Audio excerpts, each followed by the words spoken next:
vegada el senyor Bianchi, la seva professió de viandat del comerç, li obligava a creuar tot el país durant 6 dies a la setmana, creuant tot el país. Cada setmana, abans de marxar, la seva filla sempre la recordava. Ja saps, papa, un conte cada nit. Ara veurem alguns d'aquests contes que el senyor Bianchi l'explicava per telèfon a la seva filla. El país sense puntes. En Joan era un gran viatger. Viatjant, un dia va arribar a un poble on les cantonades de les cases eren rodones. Els sostres no acabaven en punta, més bé en una suau corba. Al carrer hi havia una bardissa de roses i a en Joan se li va acudir posar-se una rosa al trau.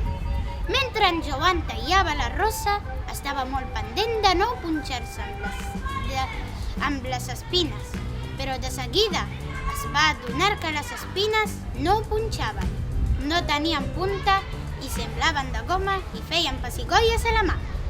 Vaja, quines roses més curioses! No saps que està prohibit tallar les roses. Ah, no ho havia pensat.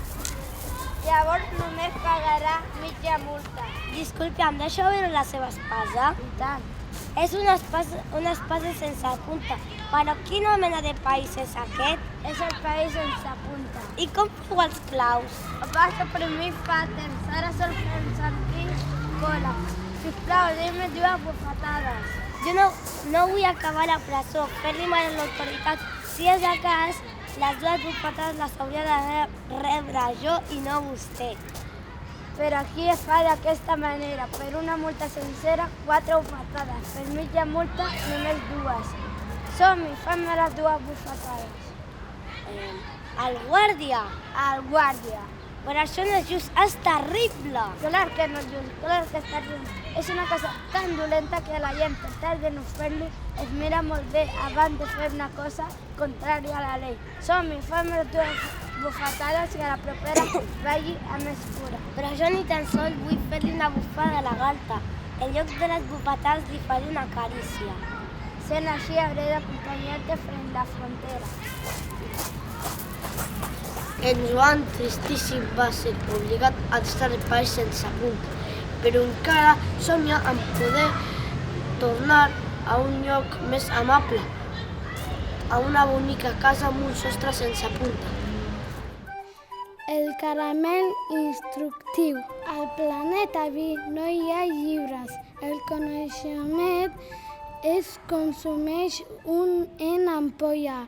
Va, si res bo, no saps com de bona està la zoologia. És dolça, delicíssima. Pots preguntar-li a en Carles. Està molt bo. La vaca és un quadrúpede rumiant que s'alimenta d'herba i es dona xocolata amb llet. Has vist tu bé que ho fa? Això que vols donar-me no és zoologia, és oli de bacallà. La vaca és un quadrúpede rumiant que s'alimenta d'herba i es dona xocolata amb llet. Brif, bruf, braf. Una nena i un nen estaven jugant a un pati tranquil a inventar-se un nou idioma especial per poder parlar entre ells sense que ningú més els entengués. La nena diu brif, braf, el nen respon braf, brof. Al balcó del primer pis hi havia un home gran llegint el diari i a la finestra de davant hi havia un jove traient el cap. Que ximples són aquests nens? A mi no m'ho sembla. No em dirà que els han entès tot que han dit. Doncs sí, ho han entès tot. La nena diu, quin dia més maco? I el nen ha contestat, demà estarà encara més bonic. Ara la nena diu, maraqui, maraboski i piriboski. El nen respon, braf, brof. No em dirà ara que els ha entès. Doncs ara també ho ha entès tot. La nena diu, que feliços que som per ser en aquest món. I el nen ha contestat, el món és bellíssim.